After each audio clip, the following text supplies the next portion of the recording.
It's like, just get started and do something that moves you forward. Yeah. And get the ball rolling. You don't, if you wait until the full plan's in place, you're not going to get done, but just get moving. Yeah. And then, I remember having a conversation with a woman about who she wanted to start her own business. And I said, just do something in the next 72 hours. Mm. Whatever, start writing your business plan, go out and get a domain name, but just do one thing. Right. And then when that's done, do one more thing. Right. Hi, and welcome to Helping People Perform, the podcast that gives you fascinating insights into those people whose chosen vocation is to help others perform at their best. From consultants to teachers, sports coaches to financial advisors, all of my guests share a passion for getting the most out of individuals, teams, and organisations. Enjoy the episode. Hello everyone, and welcome to another episode of Helping People Perform, where I'm talking to some amazing guests about how their chosen vocation is to help others perform at their best. Delighted to be joined today all the way from the San Francisco Bay Area over in the States. We have with us today executive coach, author, speaker, ultra endurance athlete, and founder and principal consultant at Summiting Group. Welcome to the show today, Bryan Gillette. Welcome. Thanks, Paul. It's a pleasure to be on your show, and look forward to talking a little bit more. Fantastic. I'm sure it's going to be a great one. And I've heard some of your story previously on other podcasts. And I've also read up on some of the bits that you've done and some of your books and all the rest of it that's out there. There's some amazing stories in there and some amazing things that people can take away, which I think is a critical part of this podcast sharing platform, is to allow people to go away with something that they can implement as well. So before we get kicked off in terms of who you help and how you help them, can you give us a little bit of background about yourself? Who are you and how did you get to where you are today? Well, I appreciate you being on the show. Kind of who I am. You hit some of the key points. So I am just recently about a year ago, put out a book called Epic Performance. We'll dig into that one a little bit more. Brilliant. I speak in front of groups. I'm an executive coach. From the business side, I really focus on two things, Paul. One is working one-on-one with leaders, directors, vice presidents, and helping them. They've been successful in their career, and helping them maybe polish in certain areas, or Right. kind of help them rise a little bit up, a little bit higher, to be a little bit better in what they do. So it's working one-on-one. And then a lot of what I do is also work in groups. So you've got a group of leaders that are coming together. They're trying to get aligned. Maybe they're not necessarily aligned. Yeah. And working with them to get them moving in the same direction, thinking about where do they want to go over the next 5 years or 10 years, or in some cases, maybe it's just 1 or 2 years. Right. So that's on the business side. I am a husband and father of 2 kids, 2 teenage boys. So living the life with having 2 teenage boys. And I will tell you, it gets better and better every day. So that's good. I've had my own business for about the last 11 years. And prior to that, I was an executive in human resources. So I've run all of HR. I spent a lot of my career running leadership and development functions, Yeah. predominantly in technology since about 2000. And then prior to that, I was in financial services. Right. Also, I mean, the other thing is, you talked about it, and I think it's an important part of who I am, is an ultra distance athlete. So I've done a lot around biking and running. So that between the kind of the executive and the ultra distance is what the book's about, and how do you reach those big peaks. Brilliant. So maybe let's dig into both of those things, but let's start with maybe the professional side, shall we call it, in terms of the things that you've picked up in that career in HR and L&D. Those insights and those things that have stuck with you throughout the years. What are some of the key points that you've experienced in that environment that you still take with you today, either good, bad, or ugly, or indifferent? Well, I mean, there's been a lot that I've learned. In terms, I focus a lot around leading and managing people, and there's often a lot of talk about, okay, is there the optimal way to be a leader? Is there the optimal way to be a manager? And there are things that help somebody be successful. There are kind of common traits that help somebody be successful. But I've seen leaders come from all different backgrounds, all different styles, and it's being able to adjust your style for the right audience. Mm. I'm talking to a group next week, and there's 16 people in the room, and they all have very different styles. Mm. And part of what I have to do is get them to recognize what's the strength of their style and how they lead, and what do they bring to the table, Mm. and then how can they help the team out. So I think the biggest thing that one of the bigger things I've learned is we all bring different things to the table, Indeed. and sometimes it's a strength. There's sometimes that I can be pretty analytical at times, and sometimes that's a strength, but in sometimes that's a weakness, Right. depending on what the situation is. So got to be able to see that situation. You got to be able to know how to adjust. And as a leader, Mm. the really good leaders know when to have that analytical hat on, maybe have that sympathetic hat on, Mm. maybe that kind of driver hat on. And so being able to adjust. So that's one of the big things I've learned. And the other thing, and this is something I'm constantly working on, is that leaders, kind of people that have moved up, are successful because of the people around them. Yeah. And how do you leverage those skills? How do you make sure that those people are treated appropriately and they want to work with you? Right. So I think that's just a key element. I'm always working to do better at that one. Yeah, it's a really interesting one, isn't it? That people have to remember that the people they're leading are humans, and they have lives around them. They have passions. They have pressures, and it's about understanding those people at an individual level in order to get the best out of them for themselves and their team. Right? Yeah, and it's funny because there's two people that that I can put in my head that have been CEOs, or are CEOs at this point, and one of them was a highly successful CEO, kind of very sought out. The other one is sought out, had two CEO jobs that didn't go as well. Right. And I was kind of thinking about the two of them and how are they different. And I think of the one that is highly successful, and what he thinks about, the way I picture him is he cares about the organization and about the people around him. Mm. And the other one, why I don't think he's been as successful, is he cares about himself first. Right. And it's that, I mean, when you get into a senior, any type of leadership role, you are there because of the organization and the people around you. Mm. You're not there necessarily for yourself. And so as I was thinking about this yesterday, it was fun. I was just having this conversation with someone about how we were comparing these two people, and it's like, yeah, that one person who he's had kind of two failures as a CEO. I think the reason why is he cares about himself first versus this other one. So Mm. it's where's your heart go? Yeah.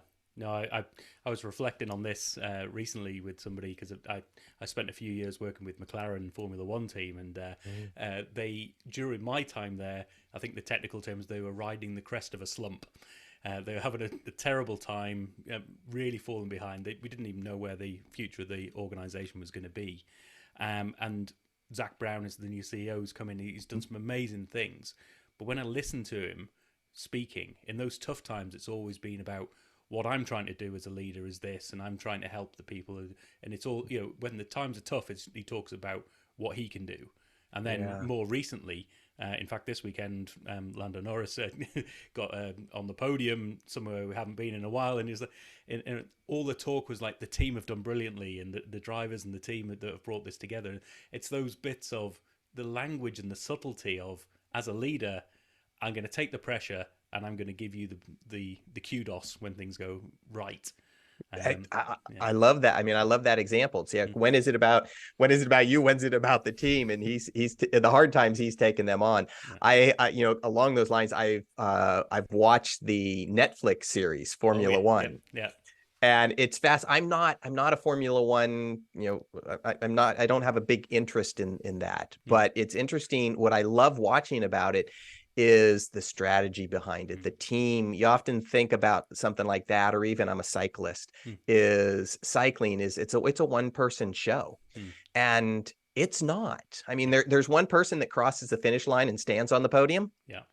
but that's because of 30, 40, 50, 100, 200 people behind him or her. Mm. And I think Formula One's a great example. The reason why that driver was standing on the Landon Norris was standing on the podium Mm. was because you look at the pit crew. I mean, my Yeah. gosh, I mean that's an amazing organization to watch. Yeah. Yeah. So I love that examples. Yeah. Well, that brings us nicely then to the cycling and the running. And when you say endurance sport or ultra endurance, we're not just talking like a marathon or a couple of marathons here, are we? Tell us a bit more about, firstly, how did you get into cycling and running, and then where have you taken that? Yeah, so I've always been a cyclist. From the time I was a little kid, I've always loved just getting on a bike and just going. It kind of, I think every kid who gets their bike for the first time realizes it's freedom. It allows you to go and do things. And then you get to turn 16, at least in the US, and you get your driver's license. Right. But I've always loved that. And I remember my first long distance ride. It was a 200-mile ride. I did it over 4 days. I did it with my parents when I was a young teenager, Wow. and rode from the San Francisco Bay Area up to Yosemite National Park. Right. Just beautiful thing. Mm. And I think from there I got hooked on that ability to go to some place on your own, power. Right. And so I've done a number of long distance rides. I cycled across the United States, which is 4,000 miles. Wow. And then it continued. I did a lot of 1 day events. So 100 miles in a day, 200 miles in a day. I did a 300 miler in 1 day over about 25 hours. Mm. It was the first time I'd gone through the night Right. where you don't sleep at all during, for the 24 hours or 25 hours. And as I was finishing that, I thought, okay, I've done a lot on the bike. Maybe I should think about something else, because I'm always thinking about what's that goal that I want to focus on.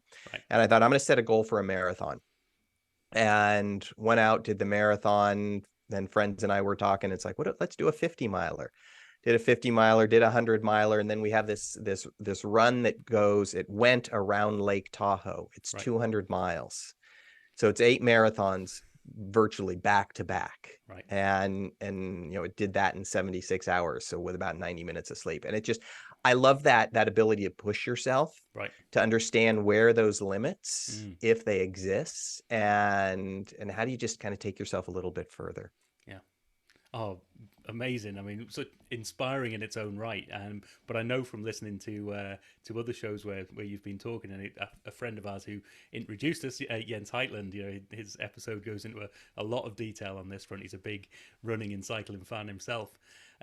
But you talk a lot about the preparation, and I love the phrase that I picked up on, which is, if you can get to the start line, you can certainly get to the finish line.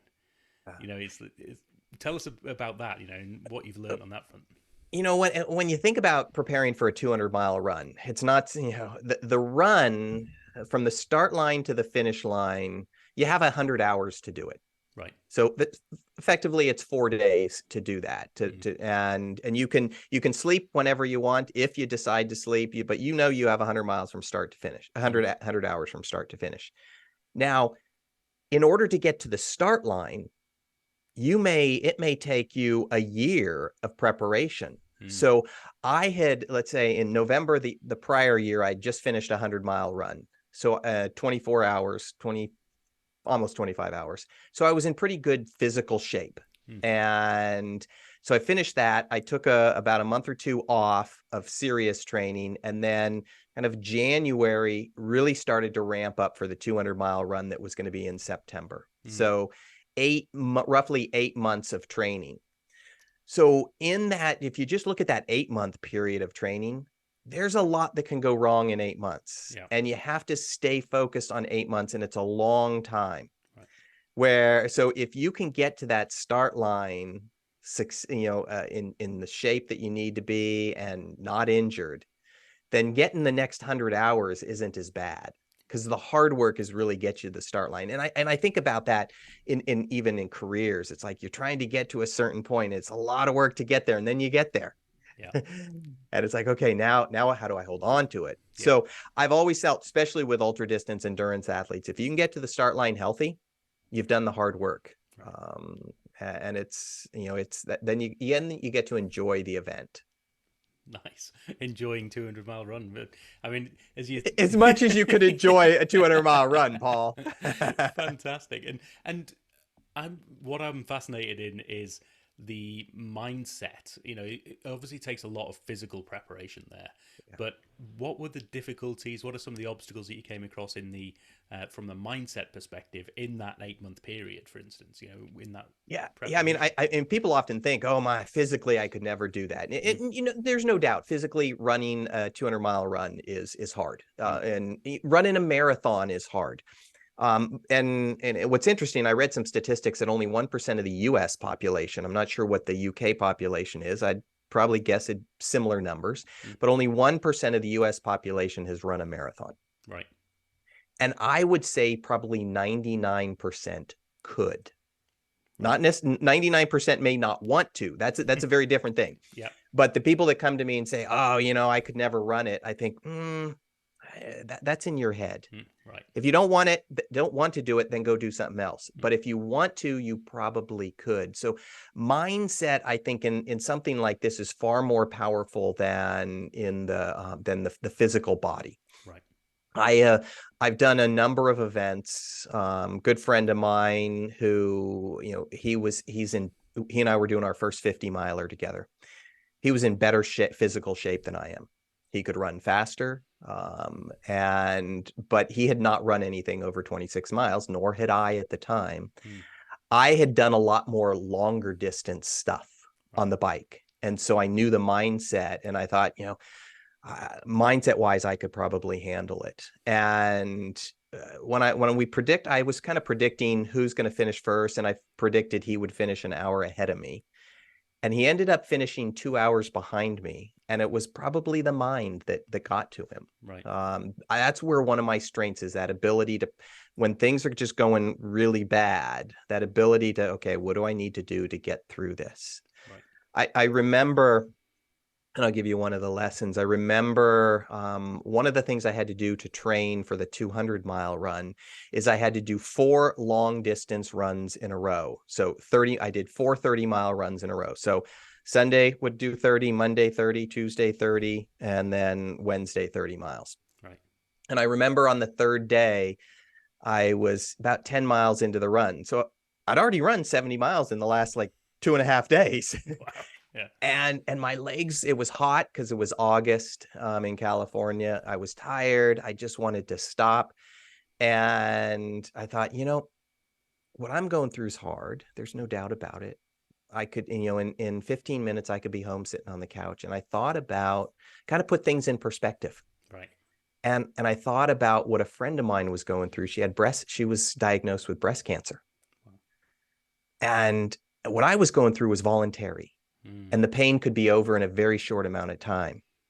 What she was going through wasn't voluntary, and the pain wasn't going to be over anytime soon. And so it started to put things in perspective. It's like, if she can make it through that situation that's far worse than what I'm going through, yeah. I can definitely persevere. So maybe I'll just walk for a little bit, and then I'll get back and go run in it. And I did that. And as I was relaying this story to her, about a year after that situation, she said, it's funny, Bryan, because I was doing the same thing, because I had a friend that was going through something much worse than I was going through. Right. So there's always somebody going through something much worse. There's always something, and I'm not saying that, those situations, we diminish what the pain we're Mm, experiencing, but it makes me realize that, okay, I can probably deal with more pain because I know others have. right. So how do you put things in perspective is something I use a lot. And then when you're running 200 miles and you've got 100 hours to do it, I'm never, you don't want to stop it, because it's like, or you don't want to quit, but you could just let me just stop and rest for a little bit, Right. because I've got the time, and then Mm, I can continue on. So mm. those are a couple things I use a fair amount of. Oh, I mean, wonderful. And I love that reframing or perspective change. And that even the little subtleties there of you don't have to, you can stop and you can stop and rest, or you can just slow down a bit and walk for a little while, and then get yourself right, and then move on. And I think Yeah. there's so many opportunities to use that in business. Speaking to a lot of leaders who are going through something, it's like everything's hectic at the moment. I'm running, I'm running, I'm running. Well, slow down a little bit. Keep things floating. Don't drop all of the balls that you're trying to juggle.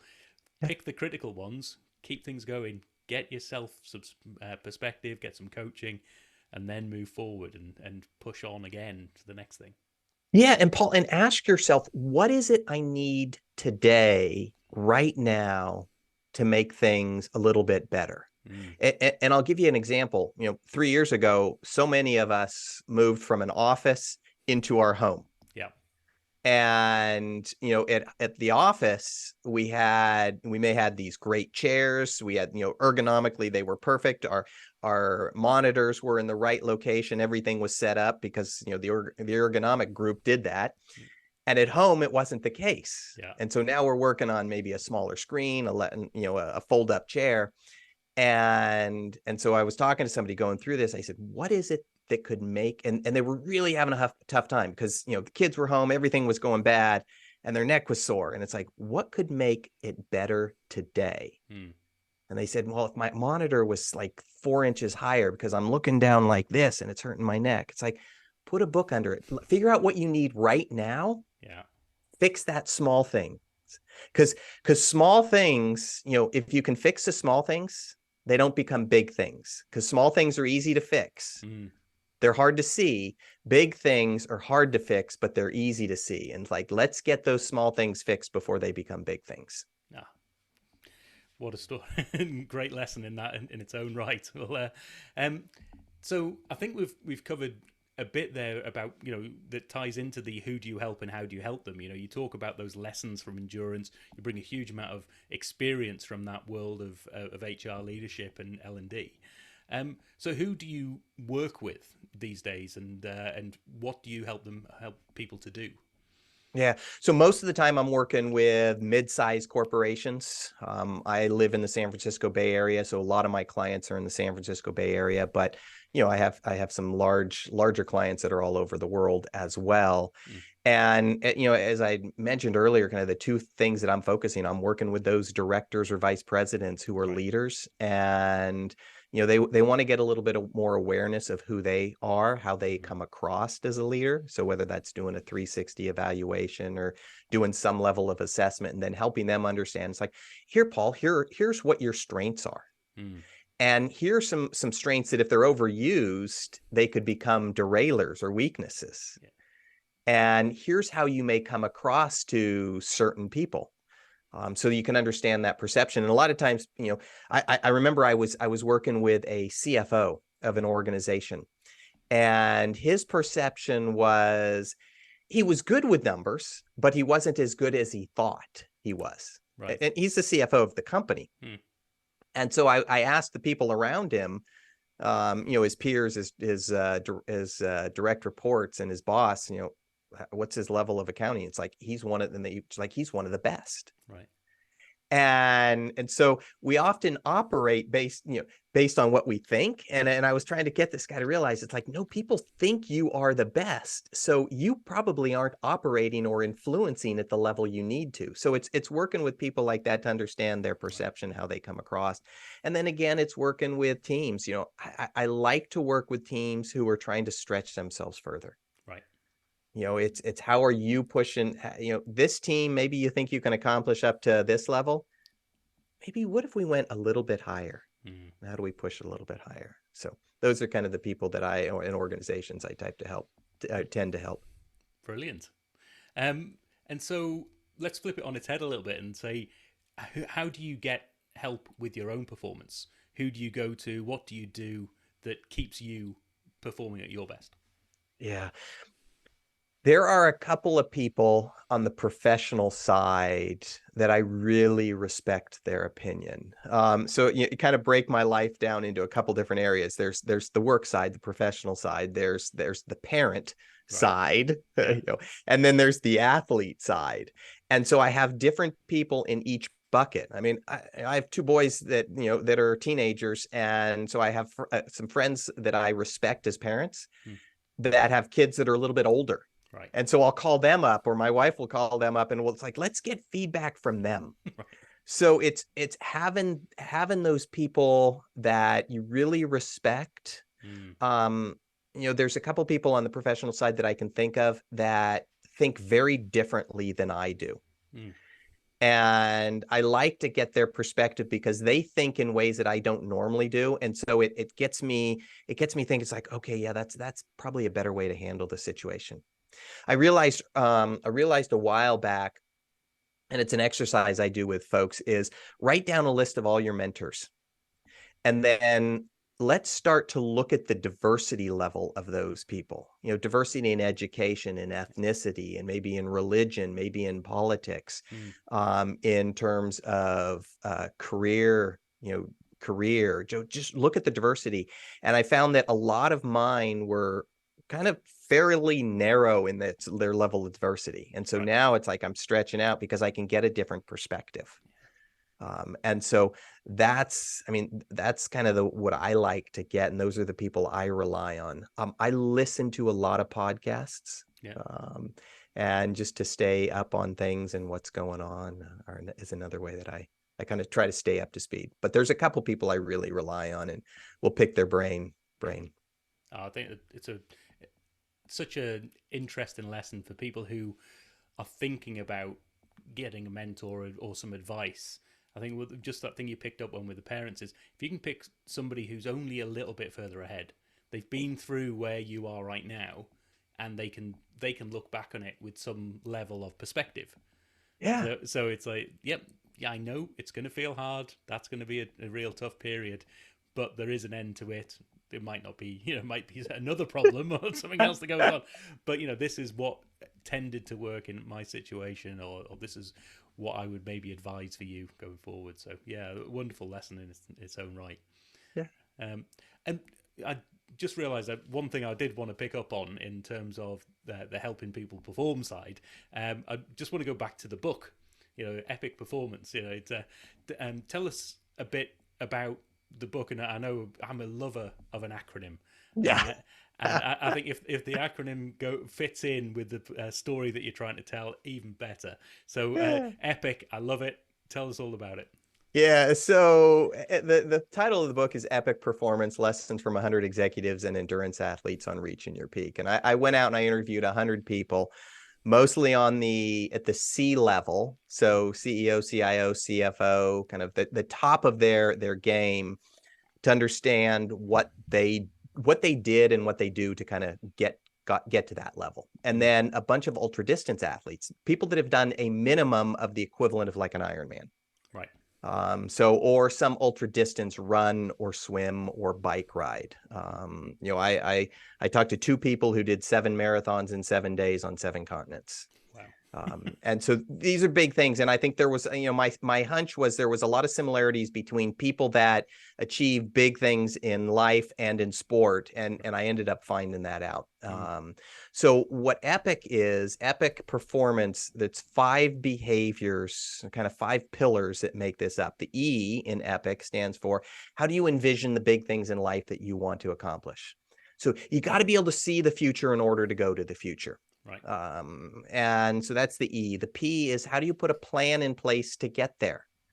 You don't just, see, oh, I want to be CEO and then just kind of go. Yeah. It's, some people do, but most people are, it's like they have a focus and a direction. It's like, this is how I want to get to where I'm going. The I is, how do you iterate to that plan? You don't start off running a marathon. You start off running a 5K, a 10K, you work your way up. Right. You figure out the kinks, and then you get it. You kind of improve your way up. The C is, how do you collaborate with others? You'd mentioned it. There's somebody that got you into podcasting, and I'm sure you probably talked to him a lot about what was involved. Yeah. How do you collaborate with others, people that have gone before you and been successful or even failed? Yes. And learn from those people. And then lastly, the performance part is, you're standing at the start line and now you got to go do it. So how do you just go out and perform what you wanted to perform? So that's what Epic Performance is all about. Wonderful. And I know the book's available on Amazon, and like, we'll make sure that the links are in the show notes, and I really encourage people to go and check that out and take a look at it and take some lessons from it. Because I love a good framework, because Yeah. it for me, a framework is something that says, I don't know where to start, but I've got some steps here that if I start at step one, there is an end result to this, and I might not get there, but I can work my way through this in order to get towards that goal. Yeah, and Paul, I like what you said there, because I don't know where to start is often a big thing. Mm, And so what I tried to do is put a very practical guide on how do you get started. I mean, one of the things, people say, I've had a number of people come up, it's like, I don't couldn't even run a marathon. And alas, do you want to run a marathon? mm, And or I'm afraid to start my own business. Well, do you want to start your own business? And if the answer is yes, it's like, okay, do one thing in the next 72 hours that moves you forward. right. So I have, under the plan section, I have get started as that first chapter under there. Yeah. And then the next one is kind of put a plan in place. Right. Okay. So it's like, just get started and do something that moves you forward. Yeah. And get the ball rolling. You don't, if you wait until the full plan's in place, you're not going to get done, but just get moving. Yeah. And then, I remember having a conversation with a woman about who she wanted to start her own business. And I said, just do something in the next 72 hours. Hmm. Whatever, start writing your business plan, go out and get a domain name, but just do one thing. Right. And then when that's done, do one more thing. Right. And it just kind of get that ball rolling. Oh, wonderful lesson in its own right. There's some absolute gems in this, so I'm loving it all. um, let's move on to a slightly different question now, in terms of, in an ideal world, if you could help any individual or team or organization with the skill set you've got and the lessons that you've got and the history you've got, who would you want that to be and why? I do a lot with corporations and get paid fairly well to do that, and there's a reward there. But where I see most of the reward is when I do work with nonprofits or people that maybe can't afford my services. Right. My dad was a foster kid, which, he grew up without parents. Right. And for part of his life, he lived on the streets. And so he did not have all the privileges that I had, nor that my kids have. Right. And so when I can work with somebody that is in that situation, Mm. and they don't pay me a thing, I often find tremendous reward there. Mm. I teach at a university nearby, and there's a lot of the kids that have had a pretty rough environment growing up. Mm. So many of them, it's the first time going to college. And they've gone on to college. Now I'm teaching at the master's. I'm teaching at the graduate level. Right. And there's some kids, I hear their story, and I will spend an inordinate amount of time with them after class to help them get what they want in order, because I get tremendous amount of fulfillment of seeing them succeed. Yeah. So I mean, those are the people where I get the most value, Yeah. per se. I don't get any money, but that's not what's important. And I always kind of look at it, it's like the corporations, they're going to pay, they're going to pay the full rate, or, most of the rate. But that gives me time and ability to work with some of the folks that just don't have access to these level of services. Mm.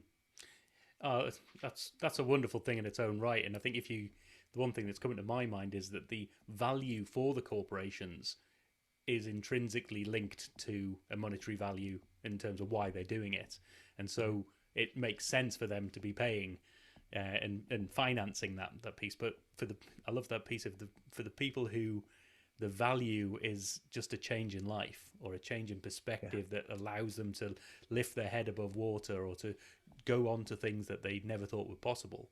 Then I mean, I've been lucky enough to have one or two conversations like that in my time, and it's rewarding beyond belief, isn't it? So.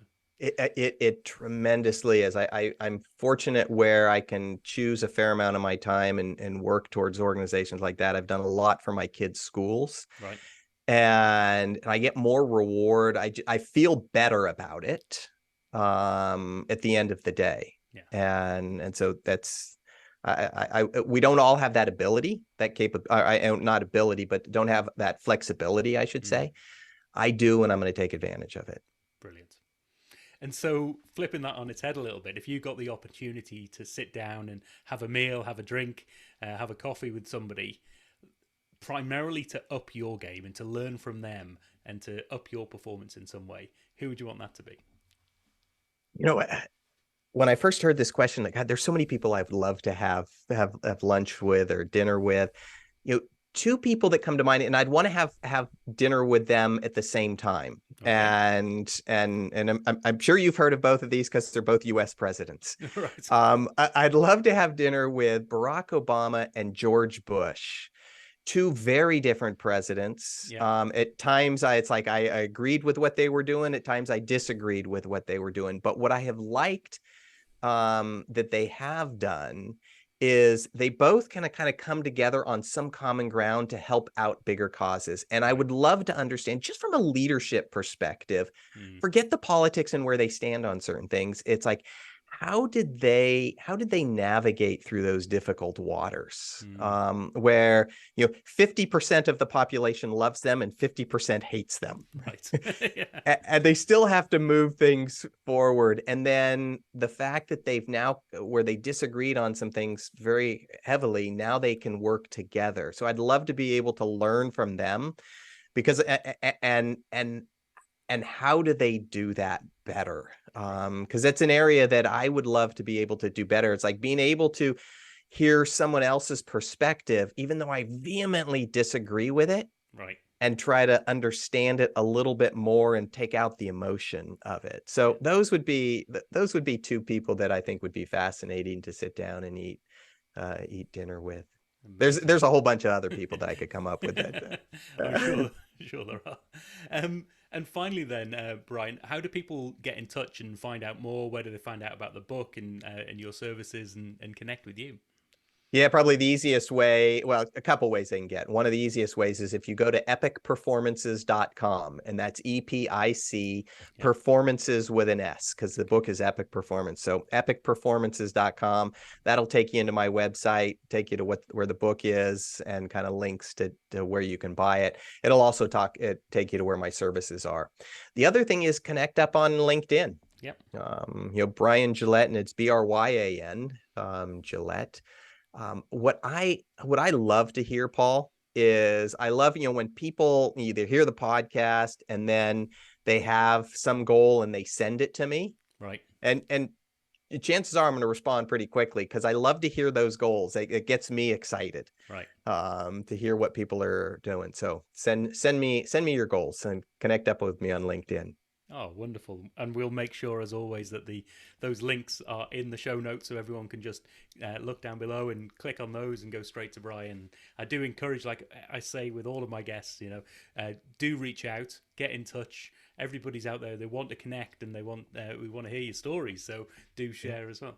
So, I mean, so many amazing stories, Bryan, and such inspiration in terms of what you've achieved, but almost more from my side is like how you've achieved it and how you've gone about preparing to achieve for those things, and then are now helping others to do that for themselves. So I applaud you for that, and keep up the great work. It's been a pleasure having you on the show today, Bryan. Paul, it was a pleasure being on your podcast, and I appreciate your time, and I wish you all the best, and can't wait to hear what big things you're up to next. Brilliant. I'll make a note to send through some goals to you. Great. Cheers, Bryan. Thanks for listening to today's episode. If you liked what you heard, then please give the podcast a rate, review, and share. I'm Paul Teasdale, and from sausage making to banking, oil and gas to Formula One, I help people perform. If you'd like to find out more and have a conversation, contact me via helpingpeopleperform.com.